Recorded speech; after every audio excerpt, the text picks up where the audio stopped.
ស្រឡាញ់ជាតិសាសនានិងវប្បធម៌ដែលនឹងបន្តបំភ្លឺផ្លូវដល់អ្នកជំនាន់ក្រោយជារៀងរហូតគ្រឹះដ៏រឹងមាំដែលព្រះអង្គបានកសាងទុកនេះហើយដែលបានធ្វើឲ្យវត្តខ្មែរកាណាដាអាចឈានចូលដល់ដំណាក់កាលថ្មីមួយដោយភាពជឿជាក់និងសង្ឃឹមក្នុងការបន្តបេសកកម្មដ៏អត់ដំណំរបស់ខ្លួនក្នុងទស្សនៈពុទ្ធសាសនាបុគ្គលម្នាក់អាចកសាងសមិទ្ធផលបានច្រើនប៉ុន្តែស្ថាប័នមួយនឹងគង់វង្សបានលុះត្រាតែមានការបន្តវេនដោយប្រាជ្ញាសាមគ្គីនិងការទទួលខុសត្រូវដូច្នេះពិធីនៅពេលនេះមិនមែនជាពិធីផ្លាស់ប្ដូរតំណែងធម្មតាប៉ុណ្ណោះទេប៉ុន្តែជាការបន្តនូវកេរដំណែលនិងបេសកកម្មដ៏ដំណំដែលព្រះរាជបុគ្គលបណ្ឌិតហុកសុវណ្ណបានខិតខំកសាងនិងបន្សល់ទុកអស់រយៈពេលជា4ទសវត្សរ៍កន្លងមកនេះការស្រោចស្រពសកលនគរីប្រគេនព្រះដេចប្រគុណភិក្ខុតេខវិរិយោខឿនកំណាងឡើងជាព្រះគ្រូចាតិកាវត្តខ្មែរកាណាដាគឺជាព្រឹត្តិការណ៍ប្រវត្តិសាស្ត្រមួយរបស់វត្តនិងរបស់សហគមន៍ខ្មែរនៅប្រទេសកាណាដា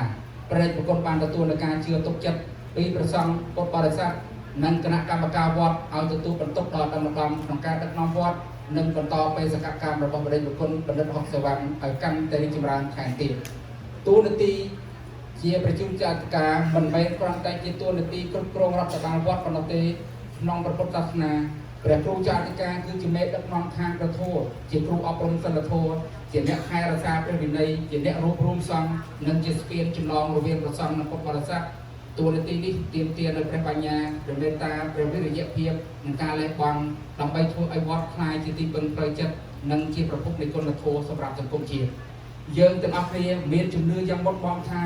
ក្រោមការដឹកនាំរបស់ព្រះរាជគុណភិក្ខុតេខវិរិយោខឿនកំណាងវត្តខ្មែរកាណាដានឹងបន្តអភិវឌ្ឍឲ្យកាន់តែរីកចម្រើនទាំងផ្នែកព្រះពុទ្ធសាសនាវប្បធម៌អប់រំនិងសង្គម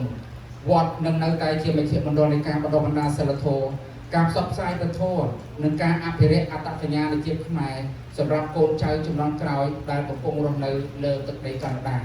ក្នុងឱកាសដ៏មង្គលនេះក៏មានការប្រកាសតែងតាំងជាផ្លូវការនៅទីប្រឹក្សាវត្តលោកគ្រូតូតឆ្វេងស្ដាំលោកអាចារ្យនិងគណៈកម្មការគ្រប់គ្រងវត្តផងដែរនេះគឺជាការរៀបចំរចនាសម្ព័ន្ធដឹកនាំថ្មី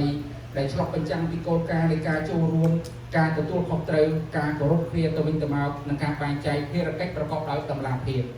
ក្នុងការគ្រប់គ្រងវត្តប្រសង់និងប្រហោះត្រូវដើរតួនាទីជាដៃគូសហការដែលបំពេញបន្ថែមគ្នាប្រសង់ជាអ្នកដឹកនាំផ្លូវធម៌ចំណែកឯគណៈកម្មការនិងអាចារ្យជាអ្នកដឹកនាំគ្រប់គ្រងផ្នែករដ្ឋបាលការរៀបចំកម្មវិធីនិងការអភិវឌ្ឍសមិទ្ធផលនេះ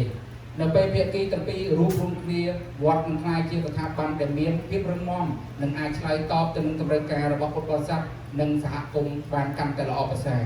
ក្នុងបរិបទដែលសហគមន៍ខ្មែរនៅក្រៅប្រទេសកំពុងប្រឈមនឹងការផ្លាស់ប្ដូរសង្គម